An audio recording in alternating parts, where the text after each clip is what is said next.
En la Escuela del Espíritu Santo, de Jacques Philippe. Introducción. Oh Jesús mío, qué fácil es santificarse. Solamente hace falta un poquito de buena voluntad. Y si Jesús descubre ese mínimo de buena voluntad en el alma, se apresura a darse a ella. Y nada le detiene, ni las faltas, ni las caídas, absolutamente nada. Jesús tiene prisa por ayudar a este alma, y si el alma es fiel a esta gracia de Dios, en poco tiempo logrará llegar a la más alta santidad que una criatura pueda alcanzar aquí abajo. Dios es muy generoso y no niega a nadie su gracia. Incluso nos da más de lo que pedimos. La vía más corta es la fidelidad a las inspiraciones del Espíritu Santo. Este hermoso texto está extraído del diario de Sor Faustina. La hermana Faustina Kowalska, nacida en 1905 y muerta el 5 de octubre de 1938, fue canonizada por el Papa Juan Pablo II el domingo 30 de abril del año 2000. Esta religiosa polaca recibió de Jesús la misión de dar a conocer al mundo la misericordia divina con mayor profundidad, en especial por medio de un icono del Cristo misericordioso que ella hizo pintar. En su sencillez y concisión ofrece un mensaje extraordinariamente importante a todos los que aspiran a la santidad, dicho con sencillez, a los que quieren responder con la mayor plenitud posible al amor de Dios. La gran pregunta de estas almas, en ocasiones angustiadas, es la de saber cómo hacerlo. Es posible que tú, lector, formes parte de aquellos a quienes esta pregunta no les preocupa demasiado. Quizá tu corazón no ha conocido jamás esa aspiración de amar a Dios tanto como sea posible amarle. Entonces, te lo ruego, suplica al Espíritu Santo que ponga en ti ese deseo y pídele que no te deje descansar jamás. Entonces serás dichoso. Dichosos los que tienen hambre y sed de justicia, porque serán saciados. Mateo 5:6. El sentido de la justicia en la Escritura, más que el que le damos habitualmente, se refiere a la actitud del hombre cuya voluntad se ajusta plenamente a la de Dios, amándole y amando al prójimo. Dicho de otro modo, lo que entendemos por santidad. Para los que aspiran así a la plenitud del amor, cualquier indicación que ilumine o acorte su camino es muy valiosa. Casi nadie tiene conciencia de ello, pero en mi opinión es tan necesario que las almas santas se santifiquen más y más rápidamente como que los pecadores se conviertan, pues ello beneficia igualmente a la Iglesia. El mundo se salvará por la oración de los santos. Por eso, aunque no todos entenderán este lenguaje, consideramos de gran importancia el hecho de transmitir a los cristianos de hoy el gran mensaje de los santos, con el fin de permitirles progresar con mayor rapidez hacia la perfección del amor. La cuestión clave de este camino es quizá la de saber en qué concentrar nuestros esfuerzos, y eso no siempre es evidente, ni es siempre lo que nos imaginamos al iniciarlo. En este pasaje, como en otras determinadas reflexiones de su diario, Sor Faustina nos da una indicación, fruto de su experiencia, que merece ser oída. La vía más corta es la fidelidad a las inspiraciones del Espíritu Santo. Más que dispersar nuestros esfuerzos en aspectos de nuestra vida que quizá resultarían estériles o poco eficaces, Sor Faustina nos propone centrarlos en este punto. Estar atentos a reconocer, acoger y poner en práctica las inspiraciones del Espíritu Santo. Eso, con gran diferencia, será lo más gratificante. Vamos a explicar la razón y a continuación describiremos lo que significa. Primera parte. La santidad es la obra del Espíritu. La ilusión general es la de pensar que la santificación es obra del hombre. Se trata de trazar un programa de perfección bien claro y de ponerse manos a la obra con valor y paciencia para llevarlo a cabo de forma progresiva. Y eso es todo. Desgraciadamente o afortunadamente, eso no es todo. Es indudable que el valor y la paciencia son necesarios, pero ciertamente no lo es que la santidad consista en el cumplimiento de un programa de vida que nos fijamos, por varias razones, dos de ellas las principales a las que nos referimos a continuación. La tarea es superior a nuestras fuerzas. Es imposible acceder a la santidad por nuestras propias fuerzas. Toda la Escritura nos enseña que solo puede ser fruto de la gracia de Dios. Jesús nos dice: sin mí no podéis hacer nada. Juan 15:15. Y San Pablo: el querer está en mí, pero no el hacer lo bueno. Romanos 7:18. Los mismos santos lo atestiguan. Veamos cómo se expresa Grignon de Montfort hablando de esta santificación que es el plan de Dios para nosotros. Oh, qué obra admirable, el polvo transformado en luz, la suciedad en pureza, el pecado en santidad, la criatura en el Creador y el hombre en Dios. Oh, obra admirable, lo repito, pero una obra difícil en sí misma e imposible para la sola naturaleza. Solamente Dios, por una gracia, y una gracia abundante, puede conseguirlo, y la creación de todo el universo no es una obra maestra tan grande como esta. Del secreto de María, Casals, 1979, comienzo de la primera parte. Sean los que sean nuestros esfuerzos, no podemos cambiarnos a nosotros mismos. Solo Dios puede terminar con nuestros defectos, con nuestras limitaciones en el orden del amor. Solamente Él tiene un dominio lo bastante profundo de nuestros corazones para ello. Ser conscientes de esto nos evitará gran número de combates inútiles y de desánimos. No tratemos de hacernos santos por nuestras propias fuerzas. Por supuesto, eso no quiere decir que no debamos esforzarnos, pero para que nuestros esfuerzos no resulten estériles, debemos orientarlos en la buena dirección. No han de ir dirigidos a conseguir la perfección como resultado de ellos, sino a dejar actuar a Dios sin oponer resistencia, para abrirnos lo más plenamente posible a su gracia que nos santifica, sino de encontrar el medio de actuar de modo que Dios nos haga santos. Eso exige mucha humildad. Renunciar a la orgullosa pretensión de lograrlo por nosotros mismos, aceptar nuestras carencias, pero al mismo tiempo es muy estimulante. En efecto, si nuestras propias fuerzas tienen límites, no los tiene el poder y el amor de Dios, y sin duda alguna podemos conseguir que este poder y este amor acudan en socorro de nuestra debilidad. Nos basta aceptarla serenamente y poner solo en Dios toda nuestra confianza y nuestra esperanza. En el fondo es muy sencillo, pero como todas las cosas sencillas, necesitamos años para comprenderlas y sobre todo para vivirlas. En cierto modo, el secreto de la santidad radica en descubrir que todo podemos obtenerlo de Dios, a condición de saber cómo recibirlo.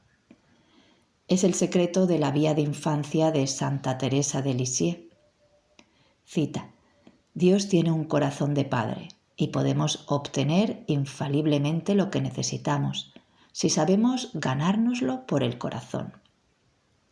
Veamos un pasaje de una carta de Teresa que puede ayudarnos a comprender lo que quiere decir. Dice así: quisiera tratar de haceros comprender, por medio de una sencilla comparación, lo mucho que Jesús ama a las almas, incluso a las imperfectas, que confían en Él. Me imagino que un padre tiene dos hijos traviesos y desobedientes, y que, al ir a castigarlos, uno de ellos tiembla y se aleja de él con terror, aunque en el fondo de su corazón tiene la sensación de que debe ser castigado. Y que su hermano, al contrario, se arroja en brazos de su padre diciéndole que lamenta haberle disgustado, que le quiere y que para demostrárselo en adelante será bueno. Después, si este niño pide a su padre que le castigue con un beso, No creo que el corazón del padre pueda resistirse a la confianza filial de su hijo, del que conoce la sinceridad y el cariño. Sin embargo, no ignora que su hijo recaerá en las mismas faltas más de una vez, pero está dispuesto a perdonarles siempre, si sigue ganándoselo por el corazón. Creo que la idea de que todo puede conseguirse de Dios la ha encontrado Teresa en el que ha sido casi su único maestro, San Juan de la Cruz. Esto es lo que nos dice este último en su cántico espiritual. Grande es el poder y la porfía del amor, pues al mismo Dios prenda y liga. Dichosa el alma que ama, pues tiene a Dios por prisionero rendido a todo lo que ella quisiere, porque tiene tal condición, que si le llevan por amor y por bien, le harán hacer cuanto quisieren. Esta frase audaz sobre el poder que pueden tener nuestro amor y nuestra confianza sobre el corazón de Dios comporta una hermosa y profunda verdad. El mismo San Juan de la Cruz lo expresa en otros términos. Lo que mueve y vence es una esperanza porfiada. Y también, cita, se agrada tanto el amado del alma que es verdad decir que tanto alcanza de él cuando ella de él espera. La santidad no es un programa de vida, sino algo que se obtiene de Dios. Incluso existen unos medios infalibles para obtenerla, pero la cuestión está en entender cuáles son. Todos tenemos la posibilidad de llegar a ser santos, simplemente porque Dios se deja vencer por la confianza que ponemos en Él. Lo que diremos a continuación tiene como objeto situarnos en este buen camino. Solo Dios conoce el camino de cada uno. Veamos la segunda razón por la que no podemos alcanzar la santidad trazándonos un programa. Hay tantas formas de santidad y por tanto tantos caminos hacia ella como personas. Cada una es absolutamente única para Dios. La santidad no consiste en la práctica de un determinado modelo de perfección que sería idéntico para todos. Es el brote de una realidad absolutamente única, que solo Dios conoce y que solo Él sabe hacer eclosionar. Nosotros ignoramos en qué consiste nuestra propia santidad. Eso no se desvela más que a lo largo del camino y con frecuencia es algo bien distinto de lo que podríamos imaginar, hasta el punto de que el mayor obstáculo para la santidad es quizá el de aferrarnos a la imagen que nos hacemos de nuestra propia perfección. Lo que Dios quiere es siempre diferente, siempre desconcertante, pero a fin de cuentas infinitamente más hermoso, pues solo Dios es capaz de crear obras maestras, absolutamente únicas, mientras que el hombre solo sabe imitar. Esto tiene una importante consecuencia. Para acceder a la santidad, el hombre no puede limitarse a seguir unos principios generales que valen para todo el mundo. Es preciso captar también lo que Dios le pide en especial y que quizá no pide a ningún otro. ¿Cómo detectarlo? De distintas maneras, por cierto, a través de los acontecimientos de la vida, de los consejos de un director espiritual y de otros muchos medios. Entre ellos hay uno cuya importancia fundamental merece una explicación. Se trata de las inspiraciones de la gracia divina. En otras palabras, se trata de esas peticiones interiores, de esas mociones del Espíritu Santo en lo más profundo de nuestro corazón, con las que Dios nos da a conocer lo que nos pide, al tiempo que, si accedemos a ello, nos infunde la fuerza necesaria para hacerlo. Más adelante diremos cómo detectar y acoger esas inspiraciones. Bien entendido, para llegar a ser santos debemos esforzarnos por obedecer a la voluntad de Dios, tal como se nos aparece en la Escritura, en los mandamientos, de manera general y válida para todos. Pero, como acabamos de decir, es indispensable también ir más lejos, aspirar a conocer no solo lo que Dios pide a todos de manera general, sino también lo que espera específicamente de mí. Es ahí donde intervienen esas inspiraciones de las que hablamos, pero es preciso afirmar también que en lo que concierne al cumplimiento de la voluntad general de Dios para nosotros, esas inspiraciones son necesarias. La primera razón es la siguiente. Si aspiramos a la perfección, tenemos tantas cosas que practicar, tantos mandamientos y virtudes por poner por obra, que nos es imposible combatir en todos los frentes. Y en un momento de nuestra vida es importante saber qué virtud debe ser la prioritaria, no según nuestros criterios, sino según lo que Dios nos pide en realidad, lo que será infinitamente más eficaz. No siempre es lo que pensamos de forma espontánea, y habría mucho que decir respecto a eso. Suele ocurrir que hagamos unos esfuerzos desmesurados para avanzar en un punto, cuando lo que Dios nos pide es otra cosa. Por ejemplo, luchamos denodadamente por corregir un defecto de carácter, mientras que lo que Dios nos pide es el de aceptarnos a nosotros mismos con humildad y con paciencia. Las inspiraciones de la gracia son muy valiosas, pues nos permiten orientar acertadamente nuestros esfuerzos en la multitud de combates que hemos de entablar. Sin ellas, corremos el gran riesgo de relajarnos en determinados aspectos o de exigirnos a nosotros mismos más de lo que Dios nos pide, algo que es igualmente grave y más frecuente de lo que parece. Dios nos llama a la perfección, pero no es perfeccionista.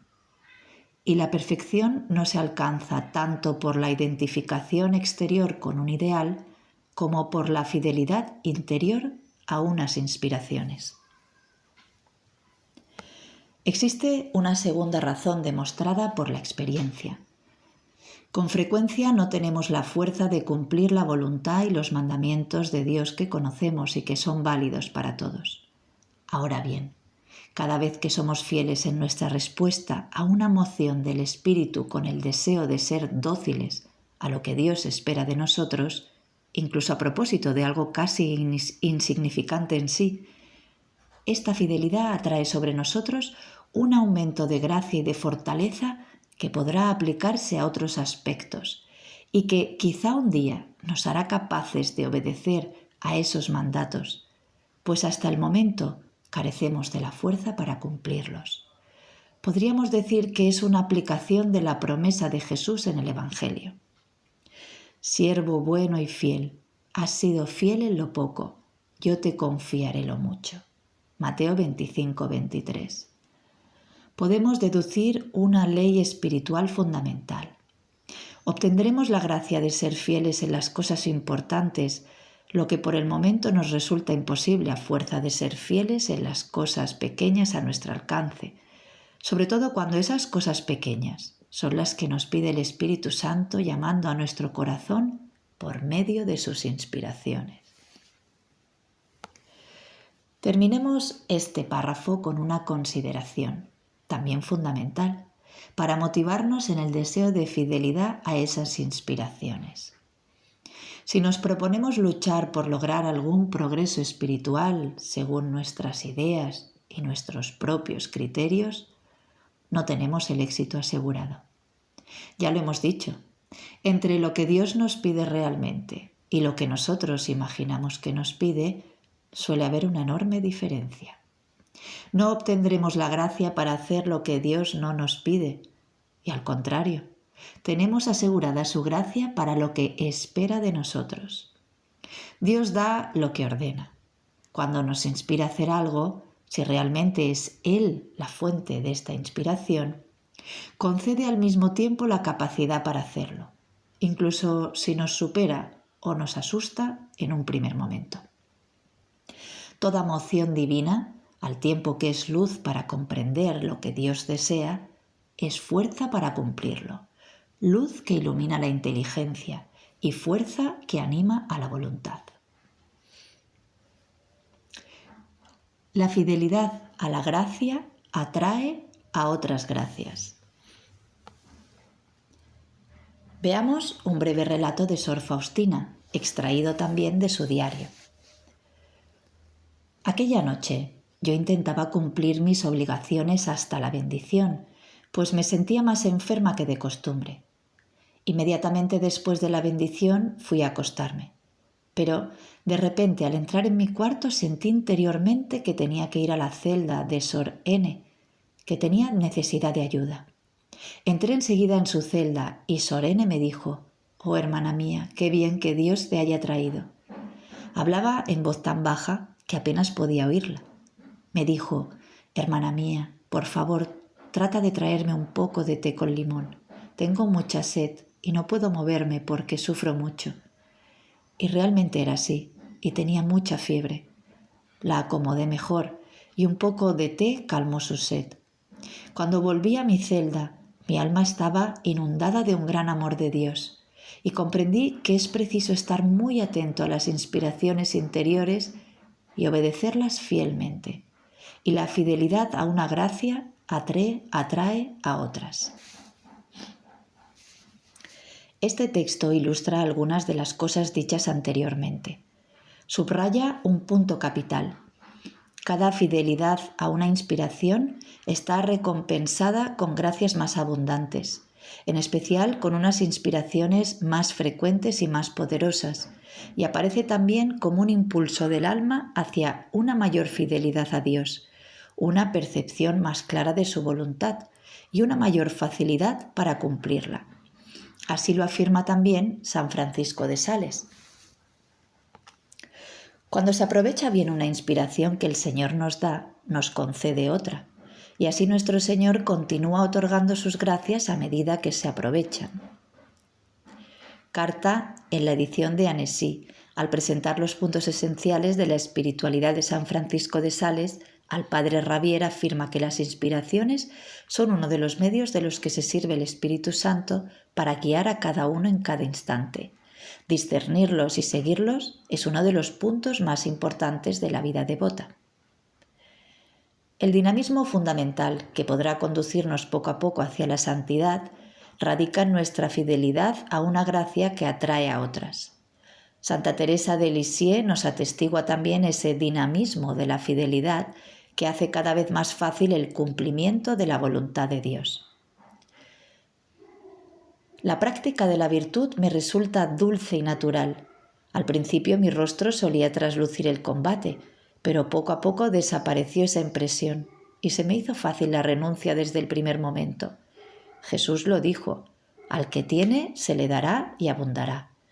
Por una gracia fielmente recibida, Él me concedía una multitud de otras. Del manuscrito autobiográfico de Santa Teresa de Lisieux. Añadamos que esto va acompañado de la gracia de la felicidad. Normalmente, la obediencia al Espíritu nos cuesta en un primer momento, porque choca con nuestros temores, con nuestros apegos, pero a fin de cuentas, esta obediencia siempre lleva consigo una efusión de gracia que ensancha el corazón y hace que el alma se sienta libre y feliz al caminar por los caminos del Señor. Correré por el camino de tus mandamientos, pues tú ensancharás mi corazón. Salmos 119, 32. Dios nos recompensará ampliamente con una generosidad que solo es propia de Él. Nos trata como el Dios que es. Hay también en ello como una ley espiritual confirmada por la experiencia y que merece ser apuntada. Esta vía de la docilidad a las mociones del Espíritu Santo, aunque es exigente, pues el Espíritu sopla donde quiere, es una vía de libertad y de felicidad, en la que el alma camina sin coacción y el corazón no se siente oprimido, sino dilatado. Esta dilatación del corazón es como un signo patente de la presencia del Espíritu. El Espíritu Santo recibe acertadamente el apelativo de Consolador. Cuando las acogemos, estas llamadas del Espíritu que nos iluminan y nos empujan a obrar, vierten en nuestro corazón, además de luz y fuerza, una especie de bálsamo de descanso y de paz que con frecuencia nos colma de consuelo. Incluso en el caso de que su objeto fuera de escasa importancia, esas llamadas al proceder del Espíritu Divino participan del poder que Dios tiene para consolarnos y colmarnos. Por sí sola, una gotita del bálsamo del Espíritu Santo puede llenar nuestro corazón de un contento mayor que todos los bienes de la tierra, porque participa de la infinitud de Dios. Richard de San Víctor dice: me atrevo a afirmar que una sola gota de esos consuelos divinos puede hacer lo que todos los placeres del mundo no podrían lograr. Estos no serenan el corazón, y una sola gota de la dulzura interior que el Espíritu Santo vierte en el alma la arrebata fuera de sí y le causa una santa embriaguez. Derramas el óleo sobre mi cabeza y mi copa rebosa. Salmo 23. Y esta unción del Espíritu se derrama irremisiblemente en el alma que hace el bien que le inspira el Espíritu. Y encontramos otra importante ley de la vida espiritual. Lo que es capaz de satisfacer a nuestros corazones no son tanto los bienes que recibimos, sino el bien inspirado por Dios que practicamos. Hay más felicidad en dar que en recibir. Acabamos de demostrar hasta qué punto es fecundo acoger y obedecer a las mociones del Espíritu, e incluso llegar a decir con Sor Faustina que es el principal medio de nuestra santificación. Se nos plantean distintas preguntas. ¿Cómo reconocer y discernir esas mociones del Espíritu? ¿Recibimos todos esas mociones? ¿Con qué frecuencia? ¿Cómo favorecer su presencia en nuestra vida espiritual? A continuación, intentaremos responder a estas preguntas, empezando por la última. Continuará.